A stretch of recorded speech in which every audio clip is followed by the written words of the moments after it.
Whew. I can feel those flames are blazing from here. Glad you found someone capable, Graha. There's not much left for you lot to do. Unless you can conjure up that refined adamantite any faster.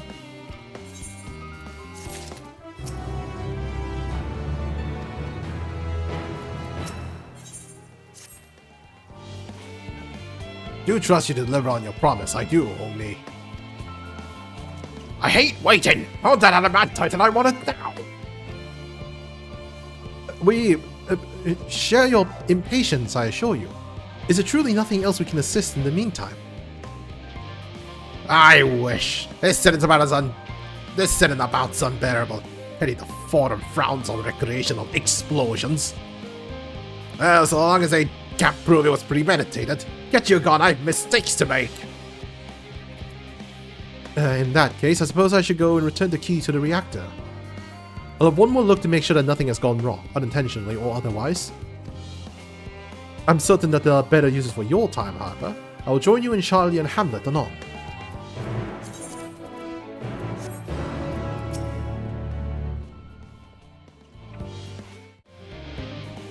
You may hear your companions are bound to turn up sooner or later.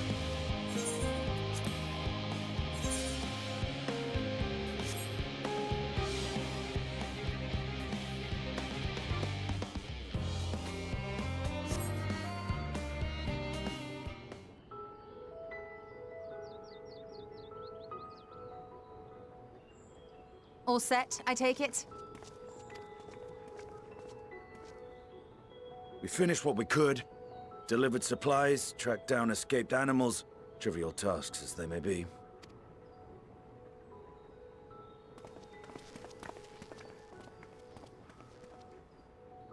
That's enough, don't you think? If there was anything more important still undone, that would be a problem in itself. The vessel is essentially ready for departure. All that remains is to load the final batch of supplies and see everyone on board. Once we've readied the ether burner, that is. Ah, had a feeling we might find you all here. Our consultations with the Loporrits, too, have run their course. Pleased I am to say that our researchers' concerns have for the most part been allayed, though some insist on making adjustments to the very end.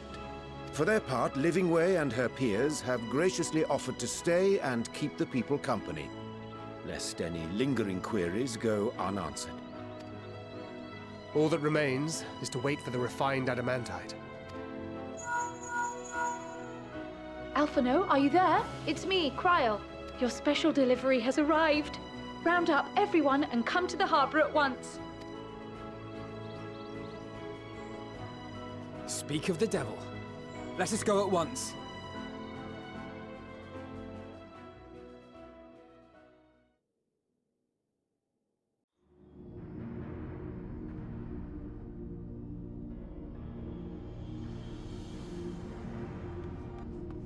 Forgive the intrusion, Master Fortuner. I bring urgent news. A great commotion has broken out in Scholar's Harbor. Your presence is requested, with all speed.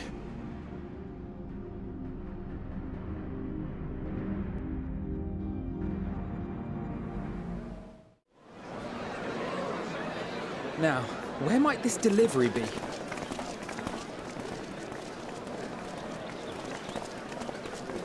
Oh.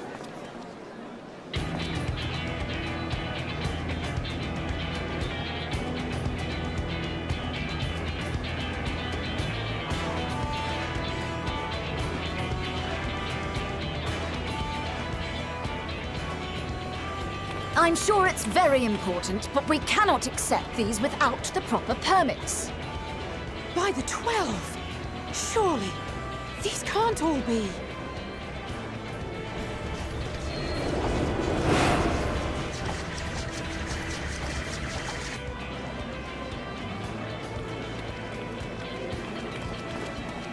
Bleeding hellfire!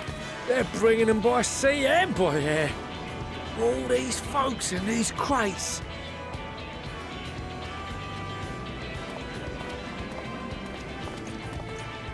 And more on the way. Got your adamantite right here. A bigger haul than any of these sorry bastards brought, and that's no lie. Yes, because you were charged with seeing the shipments from Gridania and Uldar here, along with your own. Give credit where credit is due. Sounds like the sorry whinging of a sore loser. And a hypocrite to boot. Ain't no way a scrawny whelp like you took a dozen steps inside a Dalamon shard. I'll have you know I went all the way to the entrance. Furthermore, 'twas my contacts that enabled us to enlist the cooperation of the Sky Pirates. Left you outside so you wouldn't get anyone killed, did they? Well then, credit where credit's due, you did a right fine job sitting on your ass. Take that back. Make me. I will not stoop to your level.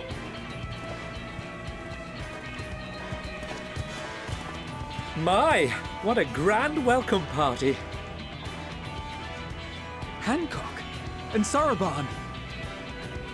We come bearing relics both sacred and Allagan, as well as a few other gifts that may be of help, to be presented with best wishes from the Eastern Alliance. Our friends in Bosnia, for instance, have sent along a few artifacts for the brave allies of the Resistance. That's you. And we brought a number of items from Eureka as well, courtesy of one Ejika Tsunjika. He says a little advance warning would have been appreciated, by the by. I myself have come with a sacred relic of Rayson Temple. 'Twas passing fortunate that Senri's dango craving brought us to Kugane. We arrived precisely as Hancock was making his arrangements. Upon learning of your need, we made haste back to Hell's Lid, with our dango, never fear, and consulted with the other auspices. All consented to the lending of Tenzin's legendary Phoenix Blade for this noble cause. Suzaku and Seiryu were nevertheless worried that it might be lost in transit, however, and insisted upon accompanying me to Onokoro, where I had intended to entrust it to our Confederate allies. I thought instead to give it over to Hancock when we chanced to cross paths yet again. But alas, Seiryu remained ill at ease, and ordered me see the blade into your hands personally, or die trying. We did, of course, need quite the impressive vessel to get it all here in time.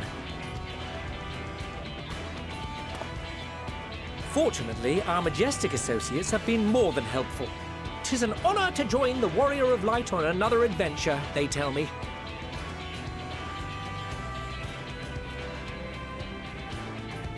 That is all wonderful to hear, but what of the extraordinary cost?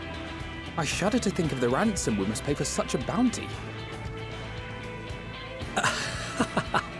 Fret not for your coin purse, young Alphino. Lord Lolorito looks ever towards the profits of the future, and thus the East Aldenard Trading Company went to some lengths to reduce the financial liability. And since the Scions funded the entire venture, not a gill need be rendered up in compensation. Everything is already yours. We funded the venture? When? Don't let the name fool you. This coin keeper knows a thing or two about spending.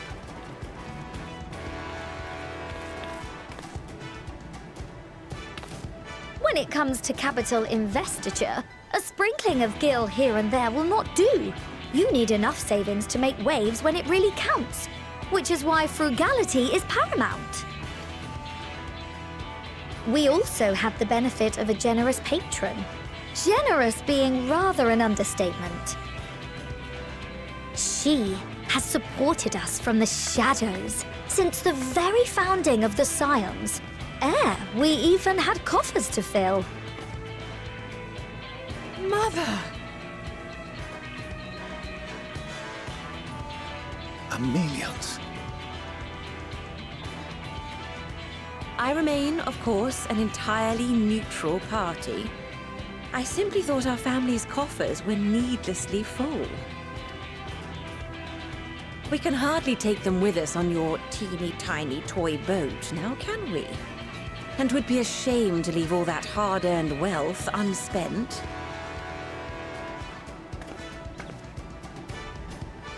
Waste not.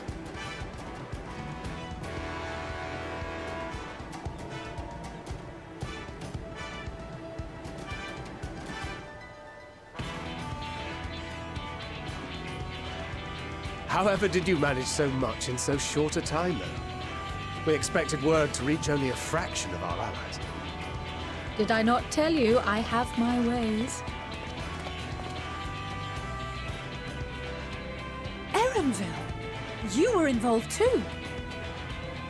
I received a letter from Cryle after we parted ways in Labyrinthos.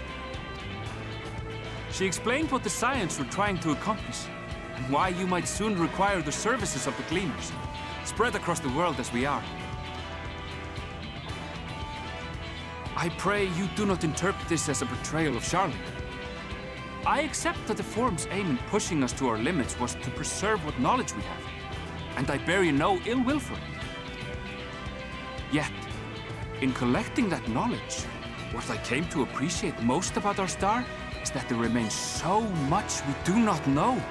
That is why I chose to help the Scions, to combat the obliteration of those countless, undiscovered wonders. I held no illusions that they would be less demanding taskmasters. Though, rest assured, if I had, I would have been sorely disappointed.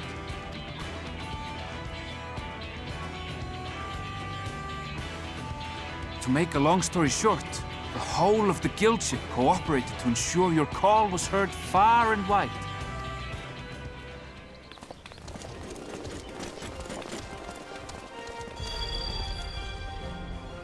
What's this about a ship that can fly to the moon? And why didn't you mention it sooner? The one time you don't beg my aid, your problem's a bloody ship that can fly to the moon. Sid, you brought the team. Of course. Garland Ironworks' finest. You need only point us towards my new favorite ship. Oh, I nearly forgot. We stopped by Whirlit before coming here and picked up a package from Gaius. He's still of the mind that actions make for better penance than words, contrite or otherwise, so we offer none of the latter.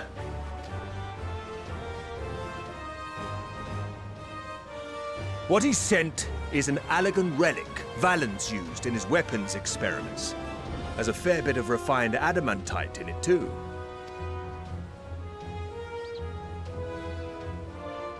As you like us not suspect, we've also brought adamantite for Mordona's Dalamud shard. I admit to some consternation upon first receiving Kryle's message.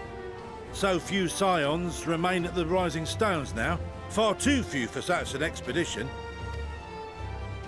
However, the Gleaners were able to secure us reinforcements. Idleshire's treasure hunters, not least among them. I know. How the Gobbyflock fought. Slowfix's gratitude for the safe return of his daughter has not waned, and he gathered his kin to our side with an astounding quickness. The clash between their machina and the Allagan defences was a sight to behold. I wager even you would have been impressed by the magnitude of the Gobby booms. Fascinating as all this is, I fail to see how it explains your presence here. Does Razat Han not have more pressing concerns?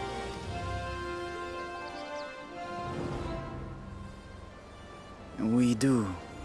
Yet averting the final days would be the most expedient solution. That, and I am indebted to you.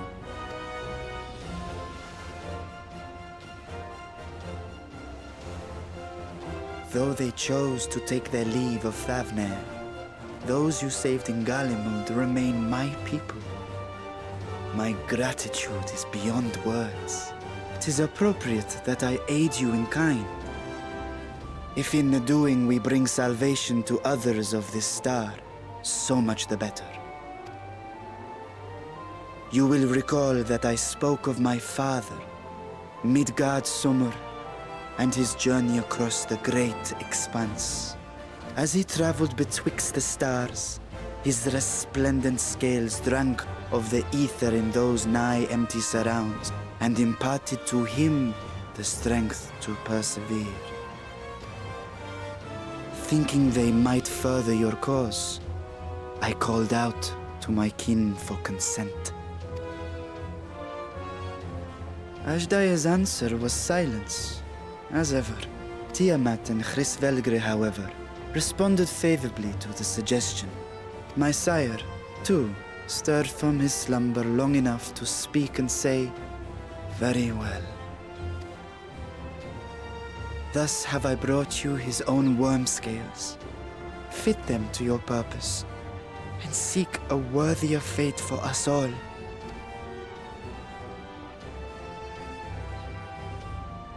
You'd be hard-pressed to find someone else so familiar with the unique properties of dragon scales.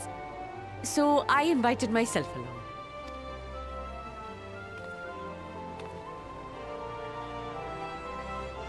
Bugger me, this is so unbelievable. I've gone right back round to believing it again.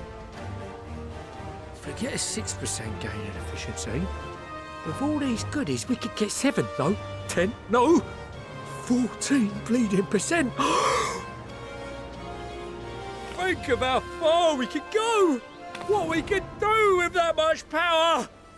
What we could blow up! If Kokol is duly convinced, then it must be true. In which case, the Scion's end of the bargain has been fulfilled. Would you not agree?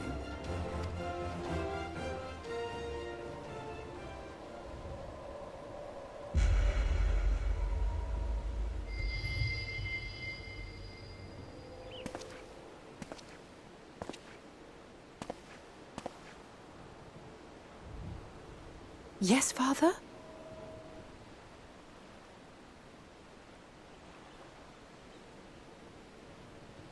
I know not what you seek of Hydaelyn, nor for what purpose you would take command of our ship.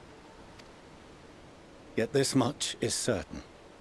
To do so will be to dictate the fate of this star and the lives upon it, the lives of each and every creature, in their magnitude and their fragility. Do you understand? And are you prepared? We have seen and we have felt how much each life shapes this world. And so we are determined to abandon none. We understand what is at stake, and we are prepared to bear this burden.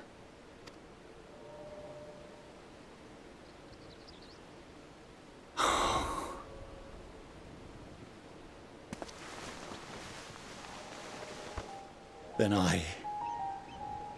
I will bear it with you. I beg you, share your struggles with me, as family.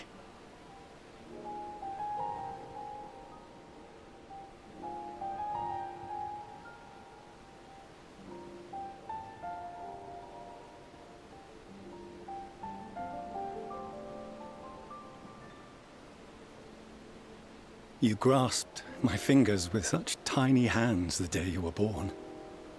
I thought my heart might burst. 'Twas love and happiness beyond expression. Overwhelming, and a conviction so powerful that I trembled with something close to rage. I had heard the final days foretold. I swore to myself then and there that I would not let them steal your futures.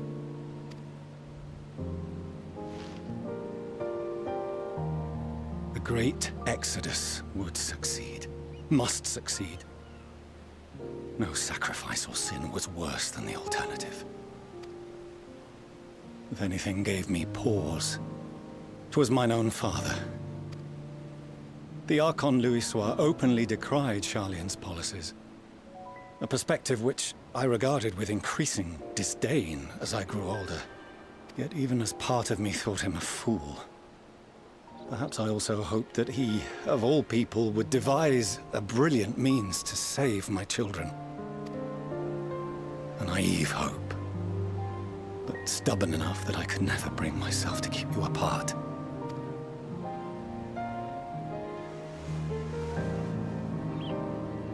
No, that was his doing. When he perished at Cartano, as we pulled that twisted slab of Dalamud from the sea, I remembered the warmth of your newborn touch. Chastened, I vowed never again to suffer any interference in my mission to protect you. No matter that you yourselves wished otherwise.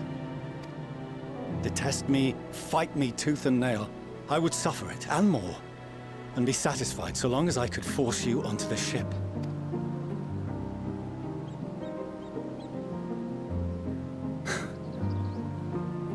I was wrong. You two have grown so much stronger and so much wiser than I dared dream. You have earned the right to walk your own path, and already begun to do so. Good. Because there are things we care about, and people we love, and none of them is replaceable. Not a one. It cannot have been an easy journey for you to have come so far. We shall be glad to acquaint you with the finer details someday, once this danger has passed. All that we have seen and heard, that we have felt and learned in our travels. Ours is not a kind world, but it is beautiful. Always. Oh no. Are you quite sure that's wise?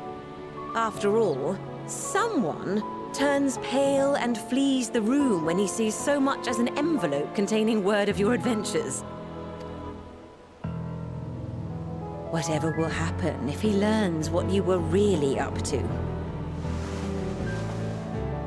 Millions.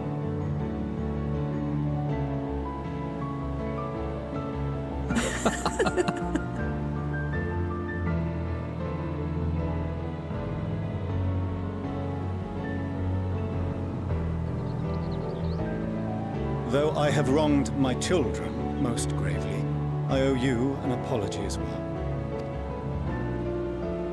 I assumed that it was the Scion's influence that made them so keen to charge headlong into danger. Yours, in particular. I see now that said influence instead brought them together with the many fine people gathered here today. In which case, I hope you continue to guide them.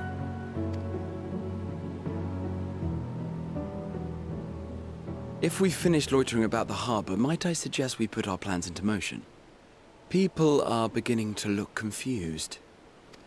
Perhaps you can spare a few words ere they resume the tedious lugging of cargo. You've no small number of friends and admirers here, after all.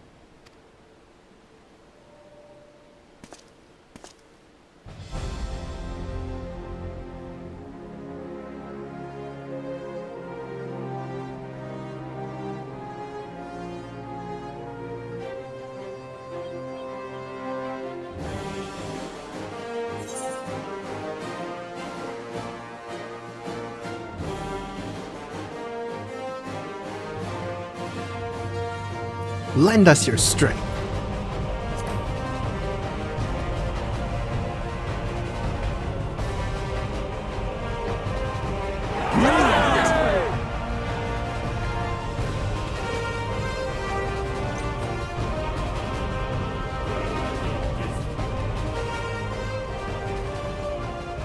Your assistance is appreciated. Now, in an orderly fashion, if you please.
We finally managed to clear the harbor, which means the rest is in the engineer's capable hands. Meanwhile, Father has issued to us an invitation. As was agreed, he will reveal the means by which Hydaelyn may be contacted. We are to meet him at Aporia when we're ready. Given the vital knowledge she holds, I suggest we leave without delay. It transpires, however, that the Foreign's method for speaking with her is not without risks. I'm curious to hear what those might entail, but regardless, be warned. Most of those who arrive with the Adamantite have offered to stay and see to any remaining tasks that needs doing. A forum has already asked for my assistance in overseeing the process, so you needn't worry about a thing. Thank you, Tataru. We're off to Aporia then.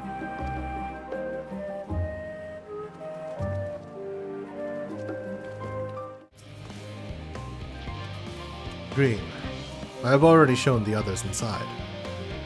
You will want to speak with Claire Lane. She has the keys to the lift and can send you down after me.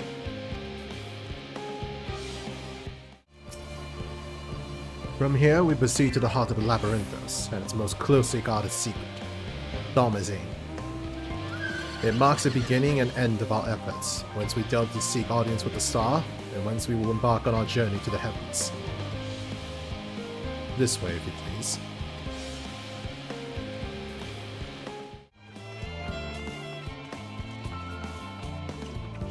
Ooh.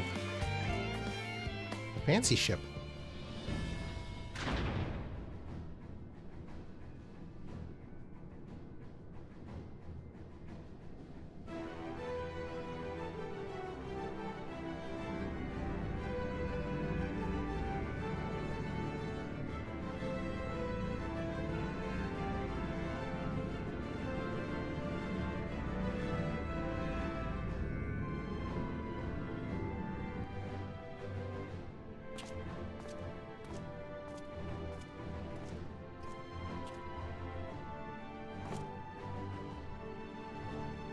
I bid you welcome to the Thalmazane.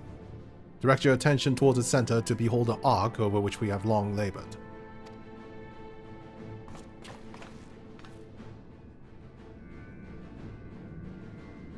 As you can see, it was designed as a medium-sized craft, the better to reduce fuel consumption. Miniaturizing magics have been applied to its interior to ensure that the thrust-to-weight ratio does not place too great a limitation on its freight capacity. The Aether burner, as you know, has been removed for further modification, but we shall reattach it soon enough. I have received word that Kokol and several of your allies are working on it with an intense fervor. They are sure to see it done. 'Twas by their expertise that many a prior disaster was averted. If anything, I fear they will not afford us much time for speaking with Hydaelyn ere they finish.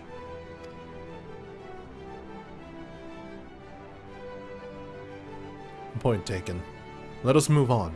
I must warn you again, however, even with the benefit of our device, to treat with her is not a simple feat.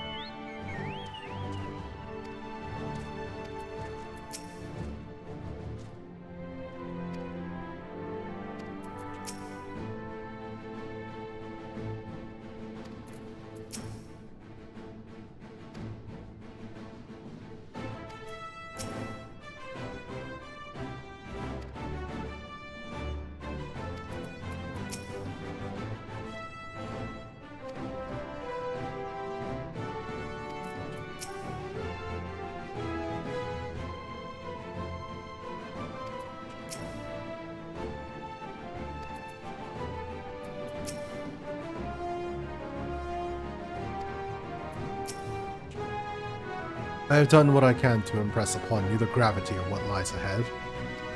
Are you prepared?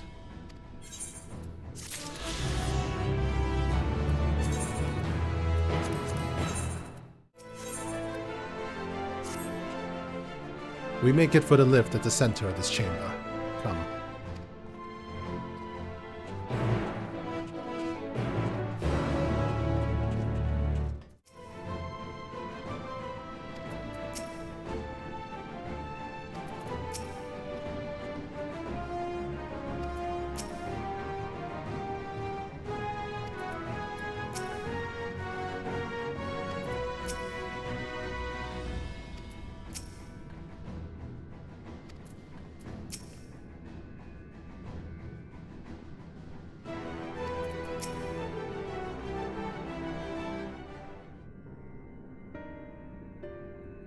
As you all know, alongside our physical world exists an ethereal plane, what we refer to as the ethereal sea. At the heart of the star, the physical and ethereal are one and the same. Thus, the deeper we go, the easier it becomes to pass between said planes. We utilize this principle in constructing the Anti-Tower, and once more here in Thalmazane. No sooner did the Forum decide that an exodus from the star would be necessary than it began work on this facility. Our work culminated in a device that allows us to peer deeper into the ethereal sea than ever before, in search of Hydaelyn's ever fainter echoes. The Itioscope. And you communicate with her through this device. For a time, yes, but since the 7th Umbral Calamity, it has been rare to hear even a whisper. If you wish to reach her, you must journey closer to the center of the star than we have ever dared, beyond the Itioscope. Even so, I make no guarantee that you will find her, nor of your safety, not so deep in the ethereal sea. We understand, but if we are to deliver this world, we have no choice but to try.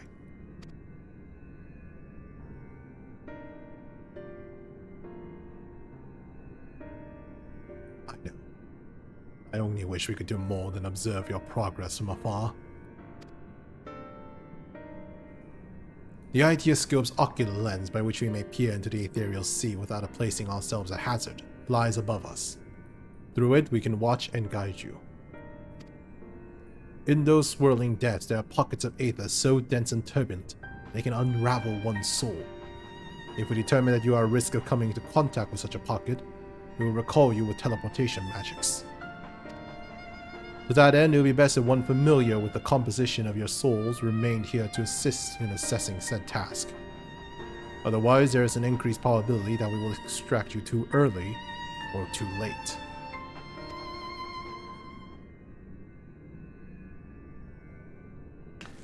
Please, allow me. I have thought upon this much, and, in truth, I do not believe I am fit to join you in the trials ahead. In the events at the Tower of Babel drained me, yes, but even before that your capabilities far outstrip my own. This is no time to have a weak link in our vanguard, no matter how much she may wish it were otherwise. If I assist in the matter that Master Foshinal has laid out, however, I may still be of use. Will you trust in me to do so? I can think of none I trust more. Compared to all that effort you put into keeping us alive while our souls were in the first, preventing us from dissolving into aether on a single expedition ought to pose no challenge at all.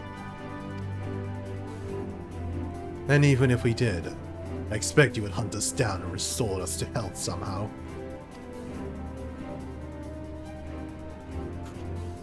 You flatter me, but rest assured that I'll be keeping a close eye on all of you. There is one more thing. Those in ages past referred to the ethereal sea as the underworld, our final resting place. In its embrace, its memory washed away, leaving only the purity of one's soul, or so we believe. Yet what of these memories? Do you think to ask what becomes of them, cast adrift on ethereal tides? Some theorize that they linger for some time, those associated with strong sentiment in particular. That sounds familiar. In those deaths, memories of those departed may even coalesce around you, for hatred or for love. Thus do I caution you to be wary, but also to have faith. Remember those who did gladly extend a hand to you, that they may lift you up once more.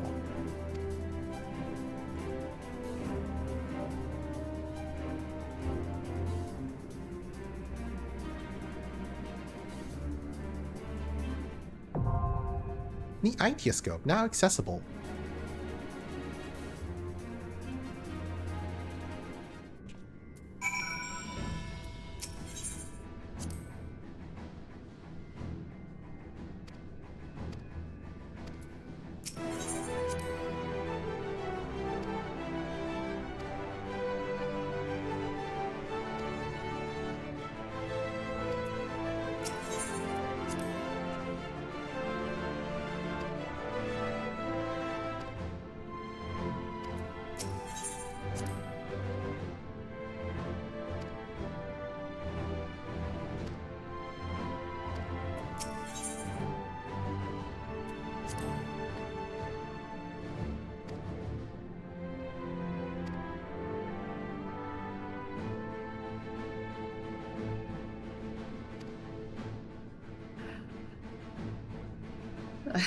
Microphone's acting up again, but I don't remember who we're supposed to be taking with us on this. Do you remember?